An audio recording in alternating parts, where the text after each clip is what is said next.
Ce qui caractérise le cinéma n'est pas seulement la manière dont l'homme se présente à l'appareil de prise de vue, c'est aussi la façon dont il se représente grâce à cet appareil, le monde qui l'entoure. Un regard sur la psychologie expérimentale nous a montré que l'appareil peut jouer un rôle de test.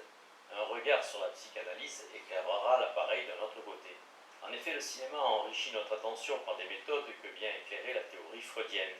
Il y a 50 ans, on ne prêtait guère attention à un lapsus échappé au cours d'une conversation, que ce lapsus ouvrit d'un seul coup de profondes perspectives sur une conversation qui semblait se dérouler de la façon la plus superficielle, fut sans doute un cas exceptionnel. Depuis la psychopathologie de la vie quotidienne, les choses ont bien changé. En même temps qu'à les isoler, la méthode de Freud a permis l'analyse de réalités qui jusqu'alors se perdaient, sans qu'on y prit garde, dans le vaste flot des choses perçues. En élargissant le monde des choses, les objets auxquels nous prenons garde, dans l'ordre visuel et désormais également dans l'ordre auditif, le cinéma a eu pour conséquence un semblable approfondissement de la perception. Que les performances montrées par lui puissent être analysées de façon beaucoup plus exacte et sous un bien plus grand nombre de points de vue que celles qu'offre la peinture ou le théâtre, ce n'est là que l'envers de cette situation. Par rapport à la peinture, la performance représentée par le film est bien plus facilement analysable en raison d'une description incomparablement plus précise de la situation. Par rapport au théâtre, cette supériorité tient à ce que la performance représentée par le film permet d'isoler les éléments à un degré bien plus élevé. Ce fait, et de là vient son importance principale, tend à favoriser la mutuelle compénétration de l'art et de la science. En effet, lorsqu'on considère un comportement en l'isolant bien proprement à l'intérieur d'une situation déterminée, comme on découpe un muscle dans un corps, on ne peut plus guère savoir ce qui nous y fascine le plus, sa valeur artistique ou son utilité pour la science. Grâce au cinéma, et ce sera là une de ses fonctions révolutionnaires, on pourra reconnaître dorénavant l'identité entre l'exploitation artistique de la photographie et son exploitation scientifique, le plus souvent divergente jusqu'ici. Si le cinéma, en faisant de gros plans sur l'inventaire des réalités, en relevant des détails généralement cachés d'accessoires familiers, en explorant des milieux banals, sous la direction générale de l'objectif, d'une part nous fait mieux connaître les nécessités qui règnent sur notre existence, il parvient d'autre part à nous ouvrir un champ d'action immense, et que nous ne soupçonnions pas. Nos bistrots et les rues de nos grandes villes, nos bureaux et nos chambres meublées, nos gares et nos usines semblaient nous emprisonner sans espoir de libération. Alors vint le cinéma, et grâce à la dynamite de ces dixièmes de seconde, fit sauter cet univers carcéral, si bien que maintenant, au milieu de ces débris largement dispersés, nous faisons tranquillement d'aventureux voyages. Grâce au gros plan, c'est l'espace qui s'élargit. Grâce au ralenti, c'est le mouvement qui prend de nouvelles dimensions. Le rôle de l'agrandissement n'est pas simplement de rendre plus clair ce que l'on voit de toute façon, seulement de façon moins nette, mais il fait apparaître des structures complètement nouvelles de la matière.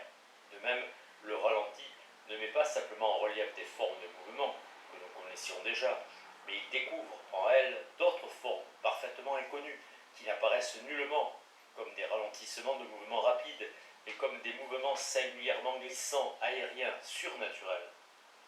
Il est bien clair par conséquent que la nature qui parle à la caméra n'est pas la même que celle qui parle aux yeux. Elle est autre surtout parce qu'à l'espace où domine la conscience de l'homme, elle substitue un espace où règne l'inconscient. S'il est banal d'observer sommairement la démarche d'un homme, on ne sait rien assurément de son attitude dans la fraction de seconde où il allonge son pas.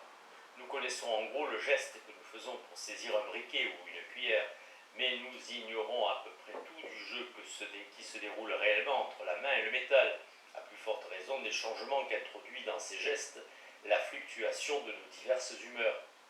C'est dans ce domaine que pénètre la caméra avec ses moyens auxiliaires, ses plongées, ses remontées, ses coupures et ses isolements, ses ralentissements et ses accélérations du mouvement, ses agrandissements et ses réductions. Pour la première fois, elle nous ouvre l'accès à l'inconscient visuel, comme la psychanalyse nous ouvre l'accès à l'inconscient pulsionnel.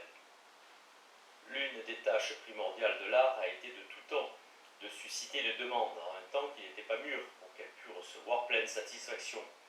L'histoire de chaque forme artistique comporte des époques critiques où elle tend à produire des effets qui ne pourront être obtenus sans effort qu'après modification du niveau technique, c'est-à-dire par une nouvelle forme artistique. C'est pourquoi les extravagances et les outrances qui se manifestent surtout aux époques de prétendue décadence, naissent en réalité de ce qui constitue au cœur de l'art le centre de force historique le plus riche. Tout récemment encore, on a vu le dadaïsme produire à satiété de telles manifestations barbares. Nous comprenons aujourd'hui seulement à quoi tendait cet effort. Le dadaïsme cherchait à produire par les moyens de la peinture ou de la littérature les effets que le public demande maintenant au cinéma. Chaque fois que l'on suscite une demande foncièrement nouvelle, frayant la voie à l'avenir, elle dépasse son propos. Ce fut si vrai dans le cas des dadaïstes qu'ils sacrifièrent au profit d'intentions plus profondes, dont ils n'étaient évidemment pas conscients sous la forme que nous les décrivons ici, les valeurs commerciales exploitées avec tant de succès par le cinéma. Les dadaïstes attachaient beaucoup moins de prix à l'utilité mercantile de leurs œuvres qu'au fait qu'elles étaient irrécupérables, pour qui voulait devant elles s'abîmer dans la contemplation. Un de leurs moyens les plus usuels pour atteindre à ce but fut l'avilissement systématique de la matière même de leurs œuvres. Leurs poèmes sont des salades de mots. Ils contiennent des obscénités et tout ce qu'on peut imaginer comme détritus verbaux. De même leurs tableaux, sur lesquels ils collaient des boutons ou des tickets. Par ces moyens, ils détruisirent impitoyablement tout aura de leurs produits auxquels, au moyen de la production, ils infligèrent le stigmate de la reproduction.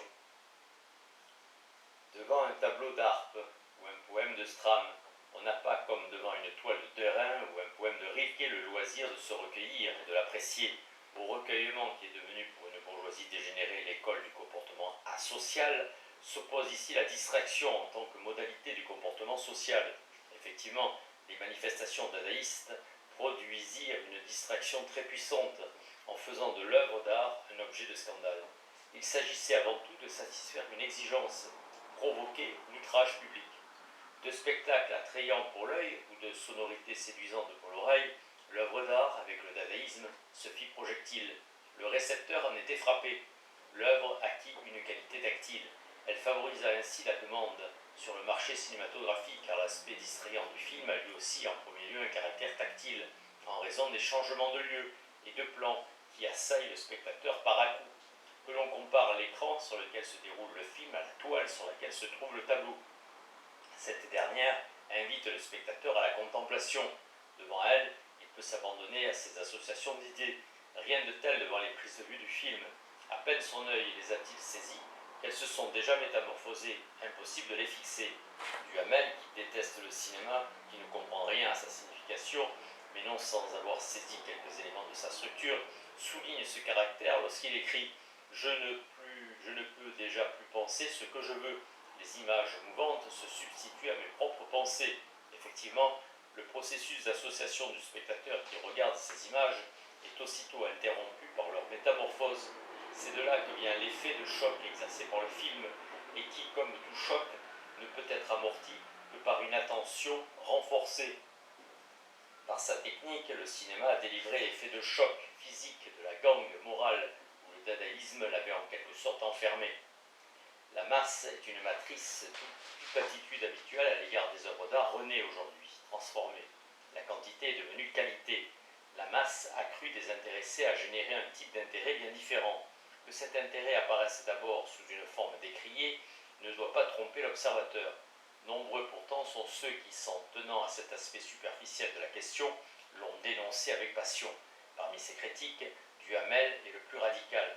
Le principal reproche qu'il fait au cinéma est le type d'intérêt qu'il suscite chez les masses. Selon lui, le film est un divertissement d'ilotes, un passe-temps d'illettrés, de créatures misérables ahuries par leurs besognes et leurs soucis. Un spectacle qui ne demande aucun effort, qui ne suppose aucune suite dans les idées, ne se lève aucune question, n'aborde sérieusement aucun problème, n'allume aucune passion, n'éveille au fond des cœurs aucune lumière, n'excite aucune espérance, sinon celle ridicule d'être un jour star à Los Angeles. On le voit bien, c'est au fond toujours la vieille plainte. Les masses cherchent à se distraire, alors que l'art exige le recueillement. C'est un lieu commun. Reste à savoir si c'est là un point de vue favorable à la réflexion sur le cinéma. Il faut y regarder de plus près. L'opposition entre distraction et recueillement peut encore se traduire de la façon suivante. Celui qui se recueille devant une œuvre d'art s'y abîme. Il y pénètre comme ce peintre chinois dont la légende raconte que, contemplant son tableau achevé, il y disparut.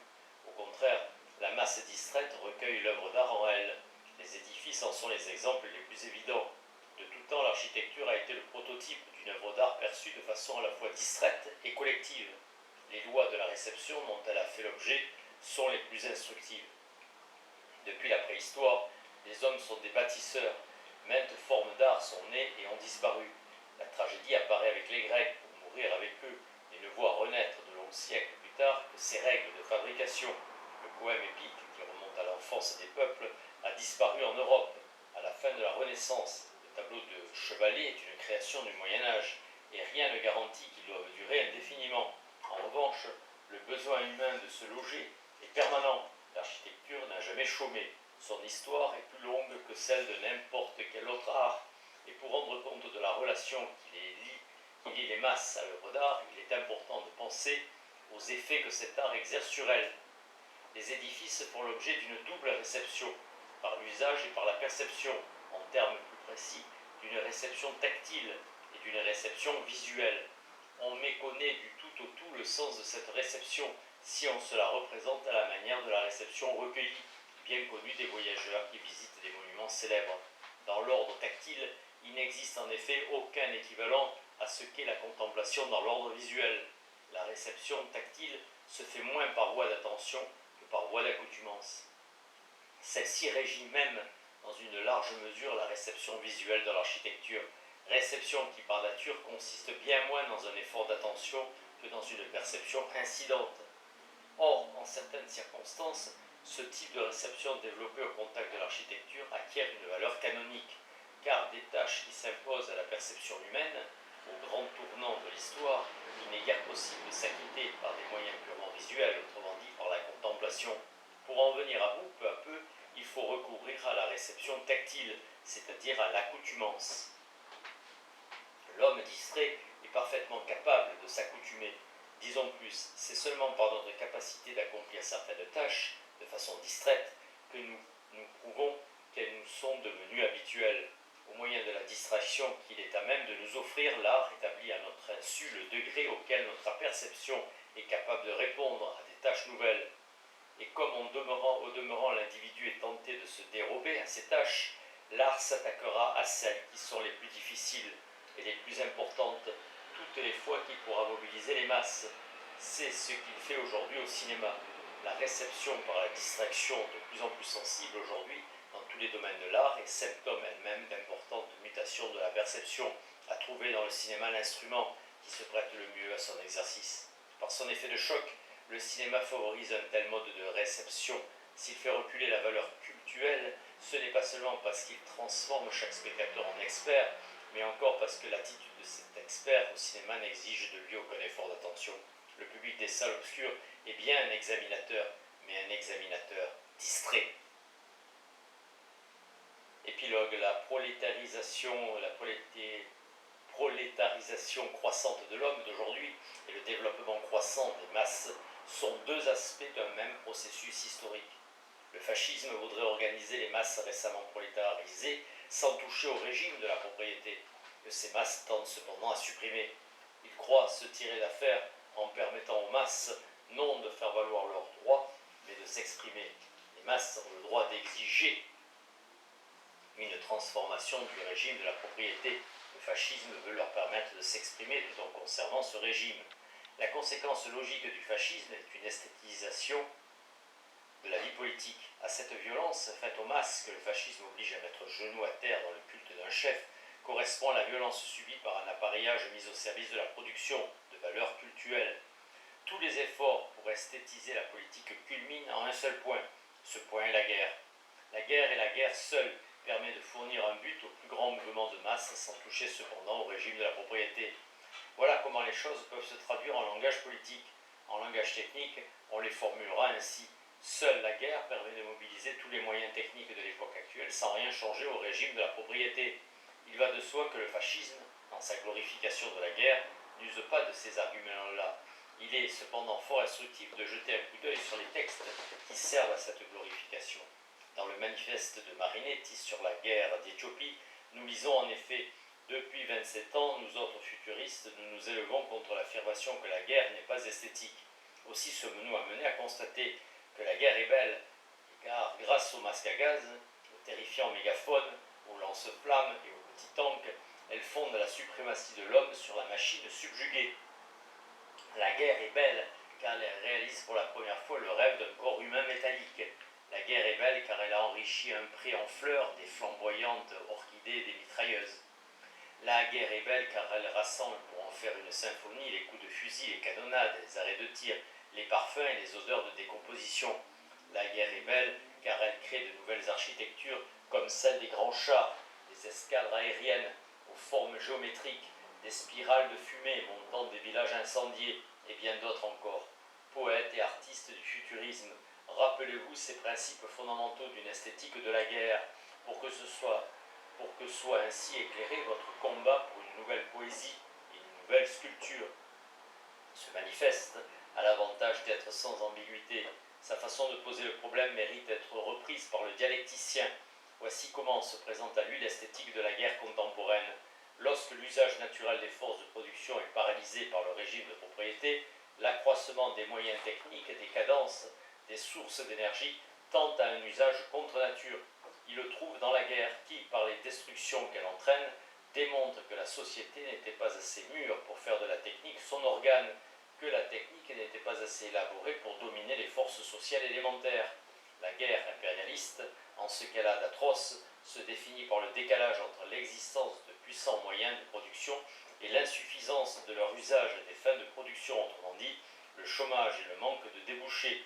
La guerre impérialiste est une révolte de la technique et réclame sous forme de matériel humain la matière naturelle dont elle est privée dans la société. Au lieu de canaliser les fleuves, elle dirige le flot humain dans le lit de ses tranchées. Au lieu d'user de ses avions pour ensemencer la terre, elle répand ses bombes incendiaires sur les villes et par la guerre des gaz. Elle a trouvé un nouveau moyen d'en finir avec l'aura. Fiat ars pereat mundus. Qu'advienne l'art, le monde dut-il périr? Tel est le mot d'ordre du fascisme, qui, de l'aveu même de Marinetti, attend de la guerre la satisfaction artistique d'une perception sensible modifiée par la technique. L'art pour l'art semble trouver là son accomplissement. Au temps d'Homère, l'humanité s'offrait en spectacle. Aux dieux de l'Olympe, c'est à elle-même aujourd'hui qu'elle s'offre en spectacle. Elle s'est suffisamment aliénée à elle-même pour être capable de vivre sa propre destruction comme une jouissance esthétique du tout premier ordre. Voilà l'esthétisation de la politique que pratique le fascisme. Le communisme y répond par la politisation de l'art.